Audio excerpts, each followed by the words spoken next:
Calvin പെർഫ്യൂംസിന്റെ 61ാമത്തെ വീഡിയോയിലേക്ക് എല്ലാവർക്കും സ്വാഗതം. ഈ വീഡിയോയിൽ ചെറിയൊരു ഗ്യാപ്പ് ഉണ്ടായി. ഒരു 1 മന്ത് കഴിഞ്ഞിട്ടാണ് നമ്മൾ ഈ ഒരു വീഡിയോ ചെയ്യുന്നത്. ഇന്ന് ഞാൻ പരിചയപ്പെടുത്തുന്നത് 5 യൂണിസെക്സ് പെർഫ്യൂംസ് ആണ്. യൂണിസെക്സ് പെർഫ്യൂംസ് പറയുമ്പോൾ ബോത്ത് മെയിലും ഫീമെയിലിനും ഉപയോഗിക്കാൻ പറ്റുന്ന പെർഫ്യൂംസ്, അതും ഈ ഒരു കാലാവസ്ഥയിൽ ഉപയോഗിക്കാൻ പറ്റുന്ന പെർഫ്യൂംസ്, അതാണ് മെയിനായിട്ട് ഉദ്ദേശിച്ചത്. ഈ ഒരു കാലാവസ്ഥയിലേക്ക് എന്ന് പറയുമ്പോൾ സ്വാഭാവികമായിട്ടും എല്ലാവർക്കും മനസ്സിലാവും, ഇതൊരു ഹോട്ട് വെതറാണ്. 40 ഡിഗ്രിക്ക് ഇടയിലാണ് ഇപ്പോഴത്തെ ചൂട് നിൽക്കുന്നത്. ഈ ഒരു സാഹചര്യത്തിൽ പെർഫ്യൂം യൂസ് ചെയ്യുന്ന നിങ്ങളും പെർഫ്യൂം ഉണ്ടാക്കുന്ന ഞങ്ങളും ഫേസ് ചെയ്യുന്ന ഒരു മേജർ പ്രോബ്ലം എന്ന് പറയുന്നത് പെർഫ്യൂമിന്റെ പെർഫോമൻസ് ആണ്, പെർഫ്യൂമിന്റെ ലോഞ്ചിവിറ്റിയാണ്. പഴയ ആദ്യം നേരത്തെ മേടിച്ചിട്ടുള്ള പെർഫ്യൂമും ഈ ഇപ്പൊ വാങ്ങിക്കുന്ന പെർഫ്യൂമും തമ്മിൽ സാമ്യത കുറവ്, മീൻസ് കുറച്ച് വ്യത്യാസങ്ങൾ, അങ്ങനെയുള്ള പ്രശ്നങ്ങളാണ്. ഞാനതൊന്ന് അതൊന്ന് അഡ്രസ്സ് ചെയ്തിട്ട് നമ്മുടെ പെർഫ്യൂംസിലേക്ക് കിടക്കാം എന്ന് വിചാരിക്കുന്നു. കാരണം ഇതൊരു റൈറ്റ് ടൈമാണ്. കാരണം പല പെർഫ്യൂമേഴ്സും പറയുന്ന ഒരു ഇഷ്യൂ ആണ് ഈ ഒരു പ്രോബ്ലം അവർ ഫേസ് ചെയ്യുന്നുണ്ടെന്നുള്ളത്. അപ്പോൾ ആക്ച്വലി ഞാനൊരു പെർഫ്യൂമിന്റെ ഒരു സയൻസ് ഞാൻ പല വീഡിയോയിലും പറഞ്ഞിട്ടുള്ളതാണ്. ഞാൻ 2-3 വട്ടം ഇത് അഡ്രസ്സ് ചെയ്തിട്ടുള്ളതാണ്. പക്ഷെ വീണ്ടും അത് അഡ്രസ്സ് ചെയ്യേണ്ടി വരുന്നത് എന്താണെന്ന് വെച്ച് കഴിഞ്ഞാൽ അങ്ങനെയുള്ള എൻക്വയറീസ് വരുന്നതും ആ പ്രോബ്ലംസ് നോട്ട് ചെയ്ത ആളുകൾ പറയുന്നത് കൊണ്ടുമാണ് കേട്ടോ. പെർഫ്യൂം ഇത് സ്പ്രേ ഇങ്ങനെ പരന്നു പോകുന്നത് നമുക്ക് കാണാൻ പറ്റും. ഈ സ്പ്രേ ഇങ്ങനെ പരന്നു വരുന്നത്, അതിൻ്റെ അകത്ത് ചേർക്കുന്ന സ്പ്രേ ആയിട്ട് ഇങ്ങനെ പോകുന്നത്, അതിൻ്റെ അകത്ത് ചേർക്കുന്ന ആൽക്കഹോൾ തന്നെയാണ് അതിൻ്റെ ഒരു മെയിൻ റീസൺ. ഈ സ്പ്രേക്കകത്ത് മേജറായിട്ട് 2 ഘടകങ്ങളാണ് ഉള്ളത്. ഒന്ന് ആൽക്കഹോളും, ഒന്ന് പെർഫ്യൂമിന്റെ ഓയിലും. പെർഫ്യൂമിന്റെ ഓയിലിന്റെ സ്ട്രെങ്ത്തും ക്വാളിറ്റി അനുസരിച്ചിട്ടായിരിക്കും അതിന്റെ നമ്മുടെ ഔട്ടർ പെർഫോമൻസിന്റെ ആ സ്ട്രെങ്ത്തും ഒക്കെ നമുക്ക് ഫീൽ ചെയ്യുന്നത്.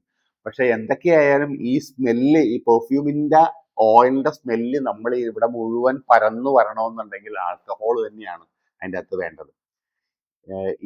ഈ ആൽക്കഹോൾ എന്ന് പറയുന്നത് ഒരു ഇൻഡസ്ട്രിയൽ ആൽക്കഹോളാണ്. ഈ ആൽക്കഹോളിന് സ്മെല്ലില്ല. ആക്ച്വലി ഈ പെർഫ്യൂം ഓയിലിന്റെ സ്മെല്ലാണ് ഈ ആൽക്കഹോൾ ഇവിടെ പരത്തി തരുന്നത്. ഇപ്പത്തെ ഈ ഒരു കാലാവസ്ഥയിൽ ഈ ആൽക്കഹോൾ എയറിൽ നിൽക്കില്ല. ഈ ഹോട്ട് വെതറിൽ ആൽക്കഹോൾ വലിഞ്ഞങ്ങ് പോകും, നിൽക്കില്ല. അതുകൊണ്ടാണ് ആക്ച്വലി പെർഫ്യൂമിന് പെർഫോമൻസ് ഇല്ലാത്തത്. വളരെ സെൻസിറ്റീവ് ആയിട്ടുള്ള ഒരു കാര്യമാണ് ഈ പെർഫ്യൂമിന്റെ ഫ്രാഗ്രൻസിന്റെ സ്മെല്ലും കാര്യങ്ങളൊക്കെ. ഞാനൊരു സിമ്പിൾ ഉദാഹരണം പറഞ്ഞുതരാം. നമ്മളൊരു ഡിസംബർ മാസം, ആ ഒരു കാലഘട്ടം, ഒരു വിന്റർ സീസൺ, ആ വിന്റർ സീസണിൽ നമ്മൾ ഉപയോഗിക്കുന്ന പെർഫ്യൂംസ് കുറെ അധികം നേരം എയറിൽ നിൽക്കും, നമുക്ക് സറൗണ്ടിങ്സ് ആയിട്ട് നിൽക്കും. പക്ഷെ ആ സെയിം പെർഫ്യൂം എടുത്തിട്ട് ഈ മാർച്ച് മാസത്തിൽ അടിച്ചു കഴിഞ്ഞാൽ അത്രയും നേരം നിൽക്കില്ല. അതാണ് ഇതിന്റെ ഒരു പ്രശ്നം. അതിന്റെ ആൽക്കഹോൾ പെട്ടെന്ന് വലിഞ്ഞു പോകുന്നു എന്നുള്ളതാണ്.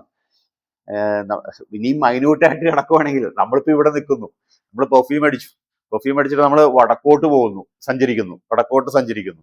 അപ്പോൾ കിട്ടുന്ന ആ പെർഫ്യൂമിന്റെ പെർഫോമൻസും നമ്മൾ ഇവിടെ നിന്ന് തെക്കോട്ട് സഞ്ചരിക്കുന്നു, അപ്പോൾ കിട്ടുന്ന പെർഫ്യൂമിന്റെ പെർഫോമൻസും തമ്മിൽ വ്യത്യാസമുണ്ട്.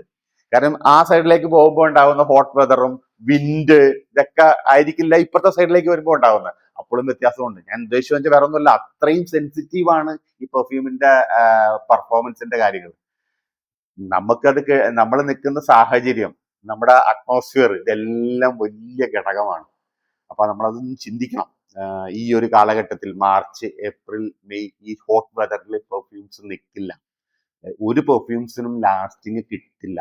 അത് നമ്മൾ ഒരിക്കലും നമ്മൾ നേരത്തെ മേടിച്ച പെർഫ്യൂം അന്ന് മേടിച്ചപ്പോഴത്തേക്കും നല്ലതായിരുന്നല്ലോ എന്ന് നമ്മൾ ചിന്തിക്കുന്നതിൽ അർത്ഥമില്ല. അതേ പെർഫ്യൂം ബോട്ടിൽ തന്നെ ഇപ്പൊ എടുത്തടിച്ചാൽ ലാസ്റ്റിങ് കിട്ടില്ല. അതാണ് ഇപ്പോ എല്ലാ പെർഫ്യൂമേഴ്സും ഫേസ് ചെയ്യുന്ന പ്രശ്നം. പെർഫ്യൂം ഉപയോഗിക്കുന്ന നിങ്ങളും ഫേസ് ചെയ്യുന്ന പ്രശ്നം ഇത് തന്നെയാണ്, എനിക്കറിയാം. അപ്പൊ അതൊന്ന് അഡ്രസ് ചെയ്യുക എന്നുള്ളതായിരുന്നു എൻ്റെ ഒരു മെയിൻ ഇത്. ഇന്നിപ്പോ നമ്മൾ പരിചയപ്പെടുത്തുന്നത് 5 യൂണിസെക്സ് പെർഫ്യൂംസ്. അതില് 1ാമത്തെ പെർഫ്യൂം, വേൾഡിൽ തന്നെ പെർഫ്യൂം എന്ന് പറയുമ്പോഴത്തേക്കും വരുന്ന ആളുകളുടെ മുമ്പിലേക്ക് വരുന്ന ഒരു ബ്രാൻഡാണ് CK, കാൽവിൻ ക്ലൈൻ. അവരുടെ CK1 എന്ന് പറയുന്ന ഒരു പെർഫ്യൂം, ഒരു സിട്രസ് ബേസ്. ഇന്ന് ഞാൻ പരിചയപ്പെടുത്തുന്ന 5 പെർഫ്യൂമും ഒരു സ്വീറ്റ് ടൈപ്പ് പെർഫ്യൂം, ഒരു സിട്രസ് ബേസ്ഡ് പെർഫ്യൂം, ഒരു ഓറഞ്ച്, ചെറുനാരങ്ങ ആ ഒരു നോട്ട്സിൽ വരുന്ന സിട്രസ് ബേസ്ഡ് പെർഫ്യൂം, ദെൻ ഒരു അക്വാട്ടിക് പെർഫ്യൂം. ഇതെല്ലാം കൂടി ചേർന്ന് വരുന്ന ഒരു മിക്സഡ് ആണ് ഞാൻ ഇന്ന് പരിചയപ്പെടുത്തുന്നത്. എപ്പോഴും ഈ വെതറിൽ കുറച്ചും കൂടി ബെറ്റർ അതായിരിക്കും.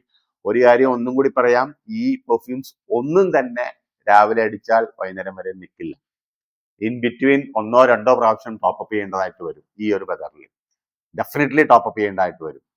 ഒറിജിനൽ മേടിച്ച് ഉപയോഗിച്ചാലും അങ്ങനെയൊക്കെ തന്നെയാണ് കേട്ടോ. ഒറിജിനൽ പെർഫ്യൂമിന്റെ കാര്യം തന്നെ ഞാനിവിടെ പറയുന്നത്. അത് മേടിച്ചാലും അങ്ങനെയൊക്കെ തന്നെ ഉണ്ടാവുള്ളൂ.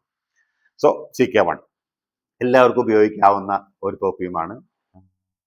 എനിക്ക് തോന്നുന്നത് ലോകത്തെ ഏറ്റവും കൂടുതൽ വിറ്റഴിക്കുന്ന പെർഫ്യൂം ടോപ്പ് 10 ഒന്നായിരിക്കും അത് CK1 എന്ന് പറയുന്ന പെർഫ്യൂം. സെക്കൻഡ് വൺ വന്നിട്ട് LVയുടെ ലൂയി വിറ്റിന്റെ പസഫിക് ചില്ല്. കുറച്ചും കൂടി സ്വീറ്റ്നെസ് ആഗ്രഹിക്കുന്നവർക്ക്, സിട്രസും അക്വേനക്കായും കൂടി മുകളിലായിട്ട് കുറച്ചും കൂടി സ്വീറ്റ്നെസ്, ഓറഞ്ചിന്റെ നോട്ട്സ് ഒക്കെ കുറച്ചും കൂടി കൂടുതൽ വരുന്ന മീൻസ് ആഗ്രഹിക്കുന്നവർക്ക് പസഫിക് ചില്ല് നല്ലൊരു ഓപ്ഷനാണ്. മൂന്നാമതായിട്ട് വിബ്രാറ്റോ, സോസ്പിറോ എന്ന് പറയുന്ന കമ്പനിയുടെ വിബ്രാറ്റോ എന്ന് പറയുന്ന പെർഫ്യൂം. അതും ഓറഞ്ച് നോട്ട്സും സിട്രസും അക്വയൊക്കെ കൂടി ചേർന്ന് വരുന്ന ഒരു പെർഫ്യൂമാണ്. അടുത്തത് ലൂയി വിറ്റിന്റെ പെർഫ്യൂം തന്നെയാണ് കാലിഫോർണിയ ഡ്രീംസ്. കുറച്ചും കൂടി അക്വാട്ടിക് സിട്രസും കൂടി മിക്സ് ചെയ്ത് വരുന്ന ഒരു പെർഫ്യൂമാണ് കാലിഫോർണിയ ഡ്രീംസ് എന്ന് പറയുന്നത്. പിന്നെ നമ്മുടെ പഴയ ജം, അഞ്ചാമത്തെ പെർഫ്യൂം YSLന്റെ ബ്ലാക്ക് ഒപ്പിയം. കുറച്ചും കൂടി സ്വീറ്റ്നെസ്സും ചെറിയൊരു മുടി നോട്ട്സും കൂടി അതിനകത്ത് കയറി വരുന്നുണ്ട്. വരുന്ന പെർഫ്യൂമാണ് YSLന്റെ ബ്ലാക്ക് ഒപ്പിയം. ഈ 5 പെർഫ്യൂമും നമുക്ക് മെയിൽ എന്നോ ഫീമെയിൽ എന്നോ വ്യത്യാസമില്ലാതെ നമുക്ക് അത് ഉപയോഗിക്കാവുന്ന പെർഫ്യൂമാണ്. ഓഫീസിൽ വേണമെങ്കിൽ ഓഫീസിൽ ഉപയോഗിക്കാം. ഇപ്പൊ പാർട്ടി വെയറിലൊക്കെ ആയിട്ട് നമുക്ക് സുഖമായിട്ട് അത് ഉപയോഗിക്കാം. ഔട്ട് പുറത്തേക്കൊക്കെ പോകുമ്പോഴത്തേക്ക് നമുക്ക് ഉപയോഗിക്കാം. ലാസ്റ്റിംഗ് എന്നുള്ള കാര്യം മറന്നേക്കുക. ലാസ്റ്റിങ്ങിനെ പറ്റി നമ്മൾ ഈ ഒരു കാലഘട്ടത്തിൽ ചിന്തിക്കണ്ട. ലാസ്റ്റിംഗ് വിട്ടേക്കുക. ബാക്കി നമുക്ക് ഇതിൻ്റെ അകത്ത് നല്ല കോംപ്ലിമെന്റ്സ് കിട്ടാൻ ചാൻസ് ഉള്ള ഒരു പെർഫ്യൂംസ് ആണ്. മറ്റുള്ളവർ നോട്ട് ചെയ്യുന്ന ഒരു പെർഫ്യൂംസ് ആണ്. ഈ 5 പെർഫ്യൂംസ് നമുക്ക് ഈ ഒരു പീരീഡിൽ നമുക്ക് ഉപയോഗിക്കാം. ഇനി അടുത്ത വീഡിയോയിലേക്ക് പുതിയ പെർഫ്യൂംസ് പരിചയപ്പെടുന്നവരേക്കും എല്ലാവർക്കും